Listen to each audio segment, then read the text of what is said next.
Hello everyone, welcome to Prince World YouTube channel. ಇವತ್ತು ನಾನು ಯಾವ ವಿಚಾರದ ಬಗ್ಗೆ ವಿಡಿಯೋ ಮಾಡ್ತಾ ಇದ್ದೀನಿ ಅಂತ ಆಲ್ರೆಡಿ ತಮ್ನೇಲ್ ನೋಡಿರೋರಿಗೆ ಗೊತ್ತಿರುತ್ತೆ. ಗೊತ್ತಿಲ್ಲ ಅಂದರೆ ಮುಂದೆ ತಿಳಿಸ್ತಾ ಹೋಗ್ತೀನಿ. ಅದಕ್ಕೂ ಮುಂಚೆ ಯಾರೆಲ್ಲ ನನ್ನ ಚಾನಲ್ಗೆ ಸಬ್ಸ್ಕ್ರೈಬ್ ಆಗಿಲ್ಲ, ಸಬ್ಸ್ಕ್ರೈಬ್ ಆಗಿ, ಹಾಗೆ ನಿಮ್ಮ ಫ್ರೆಂಡ್ಸ್ ಎಲ್ರಿಗೂ ಶೇರ್ ಮಾಡಿ. ಏನಿದು ಪಿ ಎಮ್ ಕಿಸಾನ್ ಅಂತ ಹೇಳಿದ್ರೆ ಪ್ರಧಾನಮಂತ್ರಿ ಕಿಸಾನ್ ಸಮ್ಮಾನ್ ನಿಧಿ ಯೋಜನಾ ಅಂತ. ಈ ಒಂದು ಯೋಜನೆನ ಕೇಂದ್ರ ಸರ್ಕಾರ ಜಾರಿಗೆ ತಂದಿದೆ. ಈ ಒಂದು ಯೋಜನೆ 2018-19ರಲ್ಲಿ ಪ್ರಾರಂಭ ಆಗಿದೆ. ಅಂದರೆ 2018 ಡಿಸೆಂಬರ್ನಲ್ಲಿ ಪ್ರಾರಂಭ ಮಾಡ್ತಾರೆ. ಸೊ ಹಾಗಾಗಿ 2018-19ರಲ್ಲಿ ಪ್ರಾರಂಭ ಅಂತ ಹೇಳ್ಬೋದು. ಈ ಒಂದು ಯೋಜನೆ ಯಾವ ಗುರಿನ ಇಟ್ಕೊಂಡು ಪ್ರಾರಂಭ ಮಾಡ್ತು ಅಂತ ಹೇಳಿದ್ರೆ, ರೈತರಿಗೆ ನೇರವಾಗಿ ಆರ್ಥಿಕ ಒಂದು ನೆರವನ್ನು ನೀಡಬೇಕು ಅನ್ನೋ ಉದ್ದೇಶದಿಂದ ಈ ಒಂದು ಯೋಜನೆನ ಪ್ರಾರಂಭಿಸ್ತಾರೆ. ಈ ಒಂದು ಯೋಜನೆ ಯಾವ ಸಚಿವಾಲಯದಡಿ ಬರುತ್ತೆ ಅಂತ ಹೇಳಿದ್ರೆ, ಕೃಷಿ ಮತ್ತು ರೈತರ ಕಲ್ಯಾಣ ಸಚಿವಾಲಯದಡಿ ಬರುತ್ತೆ. ಇದು ಮುಖ್ಯ ಉದ್ದೇಶ ಏನಾಗಿತ್ತು ಅಂತ ಹೇಳಿದ್ರೆ, ದೇಶಾದ್ಯಂತ ಎಲ್ಲ ಅರ್ಹ ರೈತ ಕುಟುಂಬಗಳಿಗೆ ವಾರ್ಷಿಕವಾಗಿ 6,000 ರುಗಳ ಆದಾಯ ಬೆಂಬಲನ ನೀಡಬೇಕು ಅಂತ ಹೇಳಿ. ಅದು ಯಾವ ರೀತಿ ಅಂತ ಹೇಳಿದ್ರೆ, ಪ್ರತಿ 4 ತಿಂಗಳಿಗೊಮ್ಮೆ ತಲಾ 2,000 ರುಗಳಂತೆ 3 ಕಂತುಗಳಲ್ಲಿ ನೀಡ್ತಾ ಹೋಗೋದು. ಇದು ಯಾವ ರೀತಿ ಅವರಿಗೆ ಆರ್ಥಿಕ ನೆರವು ಅಂತ ಹೇಳಿದ್ರೆ, ಯಾರು ಅರ್ಹ ರೈತರಿರ್ತಾರೆ ಅಂತಹ ಕುಟುಂಬದ ಬ್ಯಾಂಕ್ ಖಾತೆಗೆ 2,000 ರೀತಿ ನೇರವಾಗಿ ಅವರ ಅಕೌಂಟಿಗೆ ವರ್ಗಾವಣೆ ಮಾಡೋದು. ಈ ಹಣಕಾಸು ನೀಡಿಕೆ ಸಂದರ್ಭದಲ್ಲಿ ಯಾವ ರೀತಿ ಪಾಲುದಾರಿಕೆ ಹೊಂದಿತು ಅಂತ ಹೇಳಿದ್ರೆ, ಕೇಂದ್ರ ಸರ್ಕಾರನೇ 100% ಆಗಿ ಅಮೌಂಟ್ನ ಕೊಡುವಂಥದ್ದು. ಈಗ ಯಾವುದಾದ್ರೂ ಕೆಲವು ಯೋಜನೆಗಳಾಗಿದ್ದರೆ ರಾಜ್ಯ ಸರ್ಕಾರ ಇಷ್ಟು % ಕೊಡುತ್ತೆ, ಕೇಂದ್ರ ಸರ್ಕಾರ ಇಷ್ಟು % ಕೊಡುತ್ತೆ ಅಂತ ಇರುತ್ತೆ. ಬಟ್ ಈ ಒಂದು ಯೋಜನೆಯಲ್ಲಿ ಕಂಪ್ಲೀಟ್ ಇದು ಕೇಂದ್ರ ಸರ್ಕಾರನೇ 100% ಅಮೌಂಟ್ನ ಕೊಡುವಂತಹ ಯೋಜನೆ ಆಗಿದೆ. ಈ ಒಂದು ಯೋಜನೆನ ಪಡ್ಕೋಬೇಕು ಅಂತ ಹೇಳಿದ್ರೆ, ಯಾವ ರೀತಿ ಒಂದು ರೈತ ಕುಟುಂಬ ಅನ್ನೋದನ್ನ ಹೊಂದಿರಬೇಕು ಅನ್ನೋ ವ್ಯಾಖ್ಯಾನ ಇದೆ. ಅದು ಯಾವ ರೀತಿ ಅಂತ ಹೇಳಿದ್ರೆ, ಏನು ಭೂಮಾಲಿಕ ರೈತ ಕುಟುಂಬ ಅಂತ ಹೇಳ್ತಾರೆ. ಭೂಮಾಲಿಕ ರೈತ ಕುಟುಂಬ ಅಂತ ಹೇಳಿದ್ರೆ, ಆ ಒಂದು ಕುಟುಂಬದಲ್ಲಿ ಗಂಡ ಹೆಂಡತಿ ಮತ್ತು ಅಪ್ರಾಪ್ತ ಮಕ್ಕಳನ್ನು ಒಳಗೊಂಡಿರಬೇಕು. ನೆಕ್ಸ್ಟು, ಆ ಕುಟುಂಬ ಒಂದು ಸಂಬಂಧಪಟ್ಟ ರಾಜ್ಯ ಅಥವಾ ಕೇಂದ್ರಾಡಳಿತ ಪ್ರದೇಶಕ್ಕೆ ಸಂಬಂಧಪಟ್ಟಿದೆ ಅಂತ ಹೇಳಿದ್ರೆ, ಅಲ್ಲಿ ಅವರ ಭೂ ದಾಖಲೆಗಳ ಪ್ರಕಾರ ಅವರು ಆ ಸಾಗುವಳಿ ಮಾಡುವಂತಹ ಒಂದು ಭೂಮಿನ ಹೊಂದಿರಬೇಕು.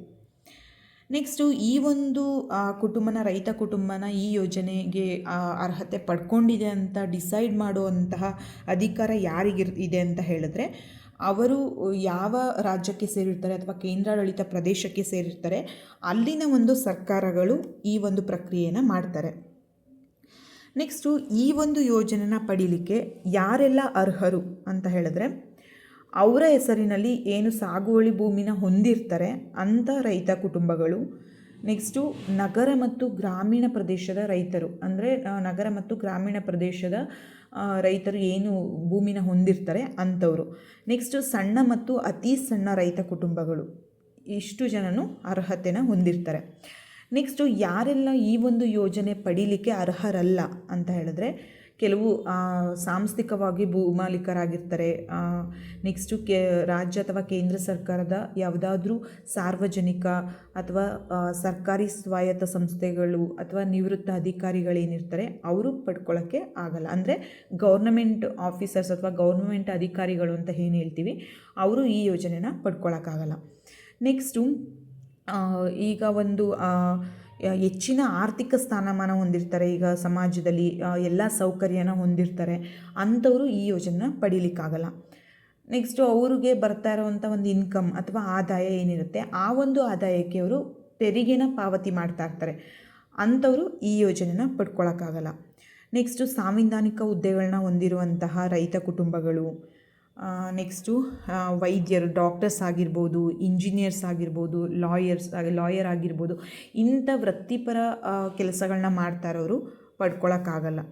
ನೆಕ್ಸ್ಟು, ಈಗ ಏನು ನಿವೃತ್ತ ಅಧಿಕಾರಿಗಳು ಅಂತ ಹೇಳಿದೆ, ಅವರು ವರ್ಷಕ್ಕೆ 10,000ಗಳಿಗಿಂತ ಏನಾದರೂ ಹೆಚ್ಚಿನ ಪಿಂಚಣಿನ ಪಡ್ಕೋತಾ ಇರ್ತಾರೆ ರಿಟೈರ್ಡ್ ಆದವರು, ಅಂಥವರು ಕೂಡ ಈ ಯೋಜನೆ ಪಡೆಯಲಿಕ್ಕೆ ಅರ್ಹರಲ್ಲ.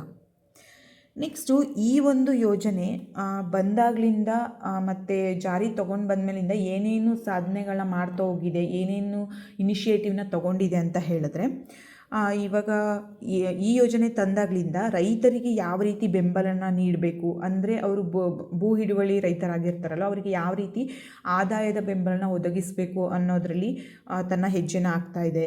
ನೆಕ್ಸ್ಟು ಈ ಒಂದು ಅರ್ಹ ರೈತ ಕುಟುಂಬಗಳಿಗೆ ಈ ಒಂದು ಯೋಜನೆ ಯಾವ ರೀತಿ ತಲುಪ್ತಾ ಇದೆ, ಅವರಿಗೆ ನೇರವಾಗಿ ಅಕೌಂಟಿಗೆ ತಲುಪೋದ್ರ ಮೂಲಕ ಅವರಿಗೆ ಎಷ್ಟು ಬೇಗ ಸಾಧ್ಯ ಆಗುತ್ತೋ ಅಷ್ಟು ಬೇಗ ವರ್ಗಾವಣೆ ಮಾಡೋದ್ರಲ್ಲಿ ತನ್ನ ಪ್ರಕ್ರಿಯೆನ ತುಂಬ ಫಾಸ್ಟಾಗಿ ಮಾಡ್ತಾ ಇದೆ. ನೆಕ್ಸ್ಟ್ ಅದ್ರ ಜೊತೆಗೆ ಇಲ್ಲಿವರೆಗೂ ಆಲ್ಮೋಸ್ಟ್ 11 ಕೋಟಿಗೂ ಹೆಚ್ಚು ರೈತರು ಈ ಯೋಜನೆನ ಪಡ್ಕೊಂಡಿದ್ದಾರೆ. ಅವರ ಖಾತೆಗೆ ಆಲ್ಮೋಸ್ಟು 2.5 ಲಕ್ಷ ಕೋಟಿ ರೂಗಳಷ್ಟು ರೈತರಿಗೆ ವರ್ಗಾವಣೆನ ಮಾಡಿದ್ದಾರೆ. ಮತ್ತು ಇದು ದೇಶದ ಅತಿ ದೊಡ್ಡ ಡೆಬಿಟ್ ಯೋಜನೆ ಅಂತಲೇ ಹೇಳ್ಬೋದು. ಈ ಒಂದು ಯೋಜನೆ ಒಂದು PM ಕಿಸಾನ್ ಪೋರ್ಟಲ್ ಅಂತ ಒಂದು ಮೊಬೈಲ್ ಅಪ್ಲಿಕೇಶನ್ ಮೂಲಕ ಯಾರು ಫಲಾನುಭವಿಗಳಿರ್ತಾರೆ, ಯಾರು ಅರ್ಹ ರೈತರಿರ್ತಾರೆ ಅವರು ಆ ಒಂದು ಪೋರ್ಟಲ್ನಲ್ಲಿ ಅಪ್ಲಿಕೇಶನ್ ಹಾಕಿ ನೋಂದಣಿ ಮಾಡಿಕೊಂಡು ಈಸಿಯಾಗಿ ಅವರು ಈ ಪ್ರಯೋಜನ ಪಡ್ಕೊಳ್ಳಿ ಅಂತ ಈ ಒಂದು ಪೋರ್ಟಲ್ನ ಕಲ್ಪಿಸಿಕೊಟ್ಟಿದ್ದಾರೆ. ನೆಕ್ಸ್ಟು ಇನ್ ಕೇಸ್ ಅವರು ಏನಾದರೂ ಅಪ್ಲಿಕೇಶನ್ ಹಾಕೋ ಟೈಮಲ್ಲಿ ಆಗಿರ್ಬೋದು, ಹಾಕಾದ್ಮೇಲೆ ಆಗಿರ್ಬೋದು, ಏನಾದರೂ ಪ್ರಾಬ್ಲಮ್ಸ್ ಬಂದರೆ ಆ ಒಂದು ಕುಂದುಕೊರತೆಗಳನ್ನ ಪರಿಹಾರ ಮಾಡಲಿಕ್ಕೆ ಮತ್ತು ಆ ಪರಿಹಾರನ ಅವರು ಕೇಳಲಿಕ್ಕೆ ಅಂತಲೇ ಒಂದು ಸಹಾಯವಾಣಿ ಅನ್ನೋದನ್ನ ಕೂಡ ಒದಗಿಸಿದ್ದಾರೆ. ಮತ್ತು ಈಗ ಹೆಚ್ಚಿನ ರೈತರು ಏನು ಮಾಡ್ತಾರೆ ಅಂತ ಹೇಳಿದ್ರೆ, ಈಗ ಯಾವುದಾದ್ರೂ ಒಂದು ಬೆಳೆನ ಬೆಳಿಬೇಕು ಅಂತ ಹೇಳಿದ್ರೆ ಅವ್ರ ಹತ್ರ ಇನ್ವೆಸ್ಟ್ ಮಾಡಲಿಕ್ಕೆ ತುಂಬ ದುಡ್ಡಿರಲ್ಲ. ಬಂಡವಾಳ ಅನ್ನೋದು ತುಂಬಾ ಮುಖ್ಯ ಆಗಿರುತ್ತೆ. ಸೊ ಅವರು ಬಂಡವಾಳಕ್ಕೋಸ್ಕರ ಏನು ಮಾಡ್ತಾರೆ ಅಂತ ಅಂದರೆ, ಈಗ ಅವರು ಬಿತ್ತನೆ ಮಾಡಬೇಕು ಇಲ್ಲ ಏನಾದರೂ ಉಪಕರಣಗಳನ್ನ ತರಬೇಕು ಅಂತ ಹೇಳಿದ್ರೆ ಅಮೌಂಟ್ ಇಲ್ಲ ಅಂತ ಹೇಳಿದ್ರೆ ಬೇರೆ ಯಾರೋ ಅಥವಾ ಔಪಚಾರಿಕವಾಗಿ ಸಾಲನ ಪಡ್ಕೊತಾರೆ.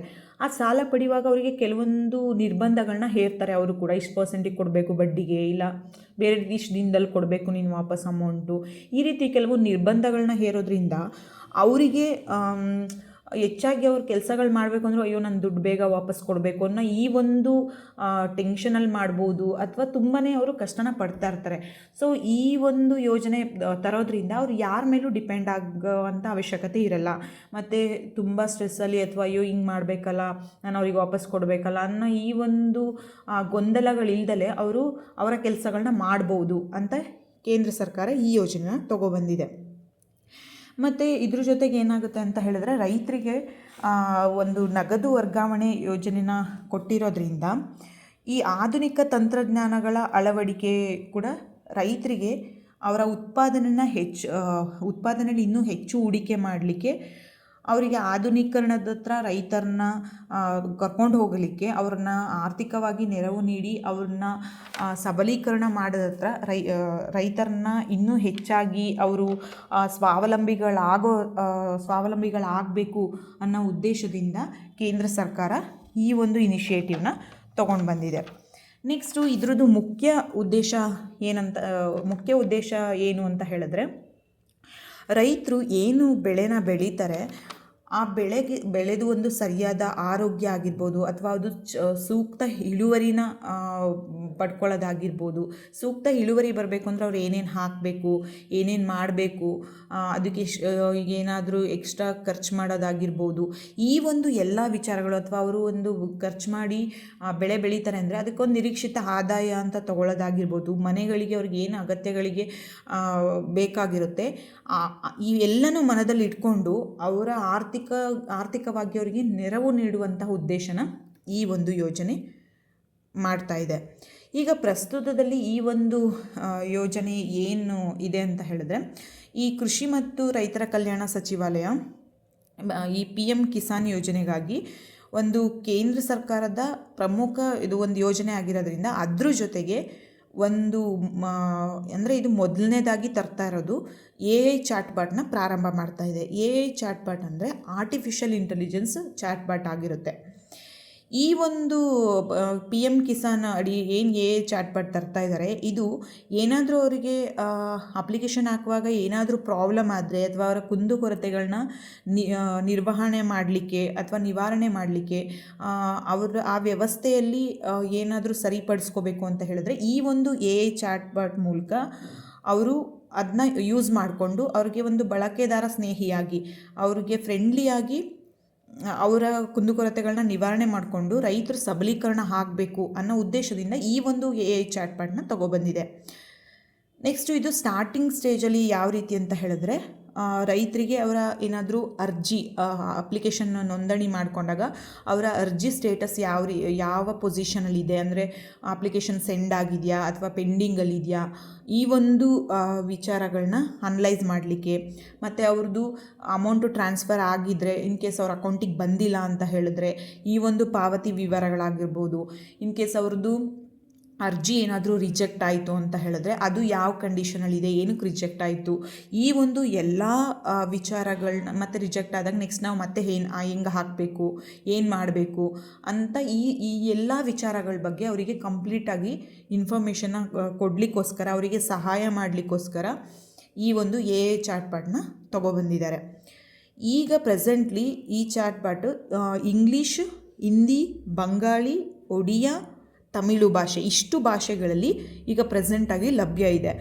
ನೆಕ್ಸ್ಟು ಶೀಘ್ರದಲ್ಲೇ ದೇಶದ ಎಲ್ಲ 22 ಅಧಿಕೃತ ಭಾಷೆಗಳಿಂದ ಅಷ್ಟು ಭಾಷೆಗಳಲ್ಲೂ ತರಬೇಕು ಅಂತ ಇದ್ದಾರೆ.